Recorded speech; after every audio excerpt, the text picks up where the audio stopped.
तो एओटी में सबसे बड़ा टाइटन कौन सा है? तो अटैक ऑन टाइटन में सबसे टॉलेस्ट टाइटन कोलोसल टाइटन होते हैं जिनकी हाइट लगभग 60 मीटर टॉल होती है। बट सीजन 3 के एपिसोड 8 में एक ऐसा टाइटन देखने को मिलता है जो कि साइज में कोलोसल टाइटन से भी ज्यादा बड़ा था। अगर तुमने एओटी ध्यान से देखा है तो तुम्हें ये आदमी तो याद ही होगा जो कि स्टोरिया का डैड था और वो उसे टाइटन बना के एरन को खिलवाना चाहता था। लेकिन स्टोरिया कोई पापा की परी नहीं थी, इसलिए वो उसके सपनों पर पानी फेर देती है और वही पानी फिर वो बाद में खुद चाट जाता है। और इसी रीजन की वजह से वो एक ऐसा बिग एस टाइटन बन जाता है जो कि वहाँ की वॉल्स को आराम से ऊपर से पार कर सकता था। एट द एंड वो सब मिलके उसे किसी न किसी तरह हरा तो देते ही हैं। उसके साथ साथ स्टोरी को ये भी दिखाने का मौका मिल जाता है कि वो उनकी न्यू क्वीन है। क्या तुम्हें पता है एओटी के ऑथर हाजिमे इशियामा को टाइटन बनाने का आइडिया कहाँ से आया था? तो जो हाजिमे इशियामा थे उन्हें टाइटन बनाने के पीछे की इंस्पिरेशन उनके खुद के साथ हुई एक काफी बड़े टेरिफाइंग इंसिडेंट से मिलती है। ये बात है तब की जब वो मांगा बनाने के साथ साथ एक इंटरनेट कैफे में काम कर रहे थे। तब वहाँ उनको एक ऐसे कस्टमर को फेस करना पड़ता है जो कि गुस्से में आके उनकी शर्ट की कॉलर तक पकड़ लेता है। इससे हम उस समय काफी ज्यादा टेरिफाइड हो जाते हैं उस मैन से और उन्हें ये महसूस होता है कि उनका कुछ भी बोलना उस आदमी तक नहीं जा रहा है। एंड सो यहीं से इशियामा को आइडिया आता है कि एक ऐसी सीरीज बनाई जाए जिसमें एनिमी कुछ ऐसा हो जिसे कम्युनिकेट ही ना किया जा सके और जिन्हें हम आगे चल के अटैक ऑन टाइटन में एज ए टाइटन देखते हैं। क्या तुम्हें एओटी की इस एंडिंग के बारे में पता है? तो तुम्हें ये तो याद ही होगा कि मिकासा एरन को मारने से पहले एक ड्रीम देखती है जिसमें वो दोनों एक छोटे से हाउस में पीसफुली रहते हैं, सारी वॉर्स, टाइटन्स और इन सभी चीजों से कोसों दूर। बट वो कोई ड्रीम नहीं था, वो उन दोनों की एक अल्टरनेटिव एंडिंग थी।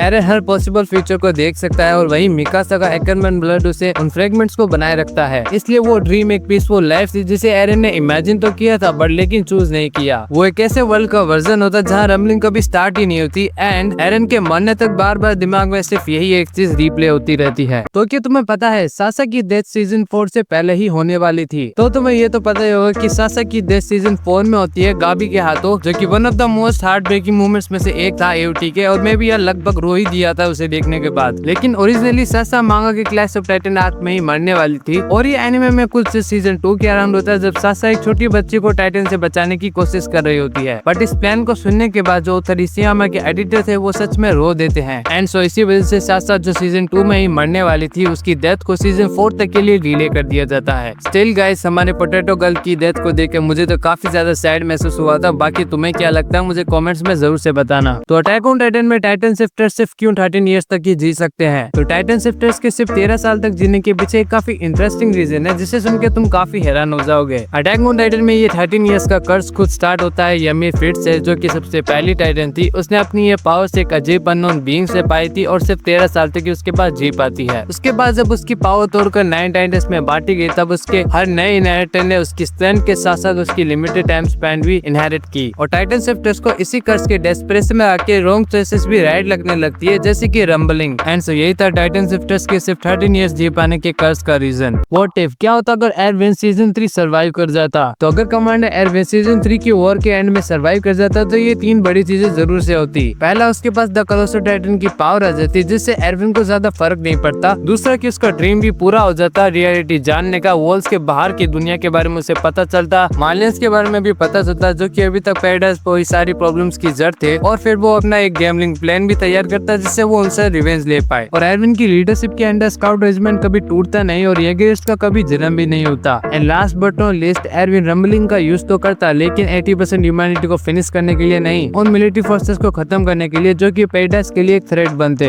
अटैक ऑन टाइटन की एंडिंग में ये बच्चा कौन था जो कि हमें दिखाया जाता है? तो अटैक ऑन टाइटन की एंडिंग में उस बच्चे को दिखाने के पीछे काफी बड़ा रीजन था जिसे सुन के तुम हैरान हो जाओगे। एओटी के उत्तर हाजिमे इशियामा जब मांगा के ऊपर काम कर रहे थे तब उन्होंने डिसाइड किया था कि एरन पूरी की पूरी ह्यूमैनिटी को ही फिनिश कर देगा। हाँ, सही सुना तुमने, 80% नहीं, पूरी की पूरी ह्यूमैनिटी को। बट आगे चल के वो इस चीज को चेंज कर देते हैं क्योंकि ये कुछ ज्यादा ही ओपलेस हो जाता है और इसके साथ साथ वो रीडर्स को ये मैसेज भी देना चाहते थे कि डिस्ट्रक्शन के बाद भी लाइफ कंटिन्यू रहती है। एंड सो इसलिए हमें एओटी के फाइनल सीन में वो एक लड़का और उसका डॉग दिखाया जाता है जो कि एक ट्री को ढूंढ रहे होते हैं।